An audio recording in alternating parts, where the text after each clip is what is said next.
আজকের ভিডিওটা হলো ঠিক তাদের জন্য যারা বলে মানায় না। একটা কালো মানুষের সাথে যদি একটা ফর্সা মানুষের বিয়ে হয় তাহলে ও বলে তাকে মানায় না। একজন মোটার সাথে যদি মোটা মানুষের বিয়ে হয় তাহলে বলে মানায় না। আবার রোগার সাথে যদি মোটা মানুষের বিয়ে হয়ে যায় তাহলেও বলে মানায় না। আরে বাবা, দুনিয়াতে শুধু মানায় না আর মানায় না। মানায় না শব্দটা আমার ভিডিওর কমেন্ট বক্সের হয়ে দাঁড়িয়েছে মূল কমেন্ট, এবং আমাকে প্রতিটা রিলসে প্রতিটা ভিডিওতে তোমরা বলো যে আমাকে মানায় না। সবাই নয়, সবার জন্য বলিনি। আমাকে ভালোবাসার মানুষ অনেক আছে, তবে যারা বলছো মানায় না তাদেরকে বুঝিয়ে বলার মতন আজকে একটা ভিডিও নিয়ে এলাম। তবে আমার ভিডিওতে সবসময় পজিটিভিটি থাকে, আমি সবসময় পজিটিভ কথা বলতে ভালোবাসি। সেই জন্য আমাকে যারা ভালোভাবে নেবে নিশ্চয়ই তাদের কাছে ভালো, আর যারা খারাপভাবে নেবে তাহলে তো তাদের কাছে খারাপই থাকবো। নমস্কার সবাইকে, আমি রেণুকা। আজকে চলে এসেছি একটা টপিক নিয়ে, মানায় না। তোমরা আমাকে যারা যারা কমেন্ট করেছো তোমাকে এই রিলসে মানায় না, তোমাকে এই ভিডিওতে মানায় না, তোমাকে এই পোশাকে মানায় না, তাদেরকে একটাই কথা বলতে চাই, আমাকে যে মানায় না তোমরা কি বলতে পারবে? তোমরা জন্ম থেকে তোমাদের কি প্রতিটা জায়গায় প্রতিটা স্থানে মানানসই করে তোমার মা জন্ম দিয়েছিল? আমার মা কিন্তু আমাকে যখন জন্ম দিয়েছিল তখন কিন্তু আমি কিছুই জানতাম না। আমি কেন, প্রত্যেকটা শিশুই কিছুই জানে না, কিছুই শিখে আসে না। পৃথিবীর রুলস, পৃথিবীর নিয়ম আমরা মানুষেরা ঠিক করে দিই। মানুষ ছাড়া কিন্তু পৃথিবীতে কেউ কিছুই তৈরি করতে পারে না। সেই জন্য বলবো বন্ধুরা, ভগবান কৃপা করলেও, উপরওয়ালা সহায় থাকলেও মানুষ কিন্তু মানুষের রুলস বানিয়ে দিচ্ছে। এখানে যেতে পারবে না, ও ওটা করতে পারবে না, ওর সাথে ওকে মানাচ্ছে না, ও ওটা পড়ছে ওকে মানাচ্ছে না।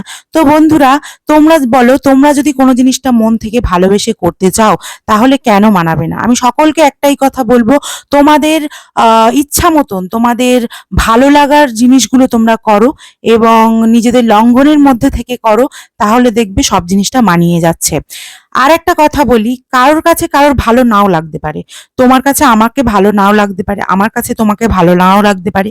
তবে এই যে শব্দটা মানায় না, আমি কিন্তু সবকিছু শিখে আসিনি, আর তুমিও কিন্তু সবকিছু শিখে আসো না। সেই জন্য বলবো যে যে যেখান থেকে আছো, যে যাকে যেখানে মানাচ্ছে না, আস্তে আস্তে ভুল হবে, ঠিক হবে, দেন কিন্তু ঠিক হবে। তো একেবারে কাউকে কোথাও মানিয়ে যায় না। আমি ভুলভাল ভিডিও করি, আমি ভুলভাল রিলস বানাই, ভুলভাল নাচের স্টেপ বানাই, কিন্তু তবুও যে আমি আমার যে করতে ভালো লাগে সেই জিনিসগুলো, সেগুলো আমার কাছে অনেকটা ইম্পর্টেন্ট। সেই জন্য বলবো, যাদের ভালো লাগে না তারা, যাকে ভালো লাগে না তাদেরকে অ্যাভয়েড করে দাও। এমনকি আমাকেও যদি কাউকে ভালো না লাগে আমি বলবো অ্যাভয়েড করে দাও। আর একটা কথা বলতে চাই যে মোটিভেট করা, মানুষকে মোটিভেট করতে পারলে করো। একজন মানুষ কিছুই পারে না, কিংবা সে নিজেকে ফেলিওর ভেবে নিয়েছে, সে সারা জীবন কিছুই করতে পারছে না, তো তাকে যদি তুমি একটুকুনি ভরসা দিয়ে বলো তুমি একটা পারবে দাদা, কিংবা বন্ধু, কিংবা ভাই, তুমি এটা এগিয়ে যাও, নিশ্চয়ই তুমি একদিন না একদিন সফল হবে, তাহলে দেখবে সেই মানুষটা কিন্তু অনায়াসে এগিয়ে যেতে পারে। আমার এতগুলো কথা বলার একটাই উদ্দেশ্য ছিল যে আমাকে যে মানায় না, এই যে তোমরা কমেন্ট করো, তো সেটা নিয়ে আমি কখনো কিছু বলবো ভাবিনি বা বলবো বলে মনে করিনি। অনেকদিন ধরেই শুনছি, কিন্তু আজকে ভাবলাম না, এই মানায় না শব্দটার একটা উত্তর নিশ্চয়ই আমার দেওয়া উচিত। এবং আমি সবসময় পজিটিভিটি নিয়ে ফেসবুকে, ইউটিউবে ভিডিও বানাই, তোমরা সকলেই জানো। প্রথম থেকে যে কথাগুলো বললাম সেগুলো আমার মনের কথা, এবং আমি কখনোই কাউকে কপি করি না। সবসময় ভাবি যে আমার যে বক্তব্য সেটাই আমি আমার ভিডিওতে ক্যাপশনে দেব বা পোস্ট করব বা সেই কথাটাই রাখবো। তো সেই জন্যই আমার কথা বলা এবং ভিডিওতে সেটাই নিয়েই আলোচনা করা। তো মায়ের সাথে গুটি গুটি হাঁটতে হাঁটতে কাঁঠাল আনতে গেলাম, আম আনতে গেলাম। গ্রামের পরিবেশ দেখো, আমি একটা ছোট্ট নিম্নবিত্ত পরিবার থেকে উঠে এসেছি এবং আজকে ভিডিও বানাই। আর ছোট্ট পরিবারের এটাই আনন্দ যে একসাথে মিলেমিশে অল্প খেলেও সুখ আছে। এই যে কাঁঠাল গাছটা দেখতে পাচ্ছ, কত কাঁঠাল ধরে আছে, তো ভাবলাম তোমাদেরকে একটু দেখাই। আর আশেপাশে অনেক দিন কোথাও তো বেরোয়নি, তো একটুকুনি বাপের বাড়িতে গিয়ে গাছপালা দেখে লোভ লাগছিল। আম জাম কাঁঠালে চারিপাশটা ভর্তি এবং সুন্দর পরিবেশ। সেরকম জোরে রোদও উঠেছে, গরমও পড়েছে। তো আবারও ঘরে হাঁটাচলা করতে করতে চলে এলাম। আর এই যে গাছ পাকা কাঁঠালটা একটা জেঠিমা খেতে দিল, মানে সেই জেঠিমা আমাকে ছোটবেলা থেকেই দেখছে, এবং ও জেঠিমার মেয়ের কাছে আমি পড়তে যেতাম।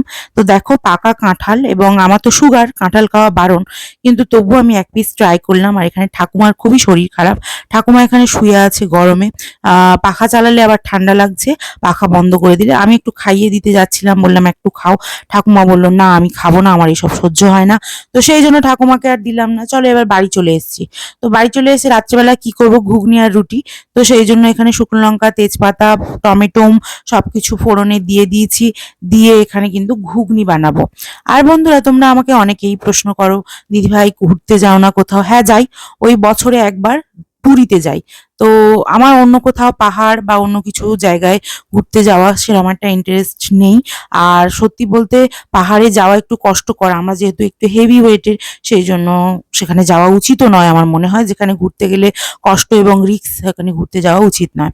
তো সেই জন্য আমরা একটা বছরে একটা জায়গায় ঘুরতে যাওয়ার চেষ্টা করি, তো সেটা হলো পুরী। আমার কাছে পুরীটা কেন ভালো লাগে, পুরীর সমুদ্র এবং জগন্নাথ দর্শন, এই দুটো মিলিয়ে আমার মনটা অনেক শান্তি পায়। তো যতটা এই জগন্নাথ দর্শনে শান্তি পায়, মানে ততটাই ওই পুরীর ঢেউগুলো এসে আমাদের মনে জমে থাকা ময়লাগুলোকে সমস্ত মলিন করে দেয়। তো সেই জন্য আমার পুরীতে যেতে খুব ভালো লাগে।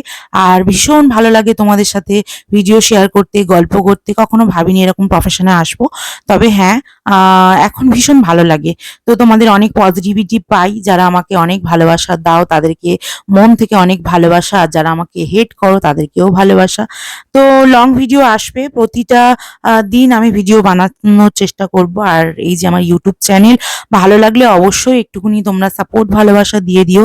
আর তোমরা সাপোর্ট না করলে আমি তো কিছুই করতে পারবো না, সেটা আমি প্রতিটা ভিডিওতে তোমাদের সাথে শেয়ার করি। তো এই যে ঘুগনি এখন হচ্ছে, আর ঘুগনি বানাতে বানাতে তোমাদের সাথে গল্প করছি।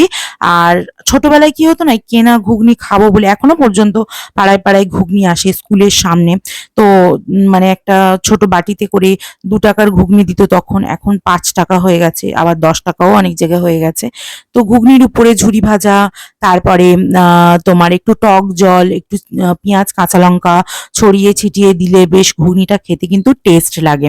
তোমাদেরও কেমন লাগে অবশ্যই জানিও, যারা এরকম ভাবে ঘুগনি খেয়েছো। বাড়ির ঘুগনি অতটা টেস্ট লাগে না, যদিও বাড়িতে ঘুগনি আমি বানাচ্ছি, কিন্তু আমারই অতটা ভালো লাগে না। তারপর এখানে লেবু চা বানিয়ে নিয়েছি, লেবু চা এখানে খেতে খেতেই রান্নাটা করা যাক। তো বন্ধুরা, সবাই তো অনেক অনেক রকমের ভিডিও করো, বাইরে ঘুরতে যাও, আমি তো সেটা যেতে পারি না, আগের ভিডিওতেও বলেছি।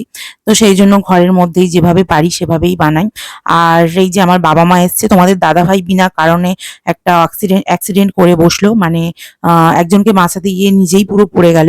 আর তারপর বাবা মা দেখতে এসছে। আর এটা আমার একটা ভাইপো, ছোট মানুষটা। ও মায়ের কাছে মানুষ ছোটবেলা থেকে, ওর দাদারাও সব আমার বাবা মার কাছে মানুষ। আমার বাবা মা প্রচন্ড বাচ্চা ভালোবাসে, ছোট বাচ্চাকে মানুষ করে, মানে খুবই ভালোবাসে। আর এই যে ভাইপো আছে দেখো, এই ভাইপো তো খুবই ভালো এবং খুবই মায়াশীল। যতই বদমাশি করুক, যাই করুক না কেন, আমাদের বাড়ির ছায়া এবং মায়া দুটোই। এখানে বাবা এসছে অনেকদিন পরে, বাবাকে ভিডিওতে আনলাম। ভাই আছে, ভাই ওর জামাইবাবুর সাথে বসে কথা বলছিল। আরে মা, তো মা, ভাই আর বাবা 3জন এসেছিল, আর ভাইপো 4জন। তো ওরা এখন চলে যাচ্ছে সন্ধ্যাবেলা, বাবা মা, মা, ভাই, ভাইপো সবাই চলে যাচ্ছে। তো আমার বেশ মনটা খারাপ লাগছিল, কিন্তু কখনোই না মা বাবা যাওয়ার সময় কাঁদতে পারি না বা কিছু বলতে পারি না।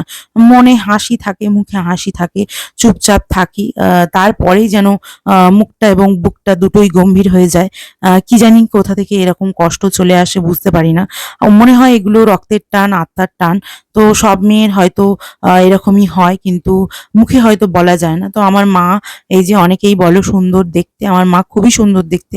এখন ঘরের কাজ যে চাপে, একটা মেয়ের বিয়ে হয়ে গেছে আর একটা মেয়ে আছে, তো সেই জন্য একটুকুনি এখন এরকম হয়ে গেছে। কিন্তু আমার মা খুবই সুন্দর দেখতে, ছোটবেলা থেকে, যখন থেকেই মানে আমার জ্ঞান হয়েছে তখন থেকে দেখি। আমরা মোটা সোটা, কিন্তু আমার মায়ের মা মানে দেখতে অন্যরকম। এবং মা কিন্তু অতটা মোটা সোটা নয়, এখন একটুকুনি হালকা, মানে কি বলে, খায় না, খাওয়া দাওয়া গ্যাপ দেয় বলেই এরকম হচ্ছে আমার মনে হয়। তো এই যে বাবা আর মা আর ভাইপো আর ভাই সব বেরিয়ে গেছে, কারণ আমার শাশুড়ি মা বসে আছে। তো ওরা কথাবার্তা বলে চলে যাচ্ছে, বললাম থাকো, কিছুতেই থাকতে চায় না। ভাই ও চলে যাচ্ছে, সব ওই মোড়ের মাথা থেকে অটো ধরে বাড়ি চলে যাবে। আমার বাড়ি থেকে আমার শ্বশুর বাড়ির ডিস্টেন্স আধা ঘন্টার অটোর পথ, এবং হাঁটাও 15-20 মিনিট। চলো আজকের ভিডিওটা এখানেই, টাটা, ভালো থেকো।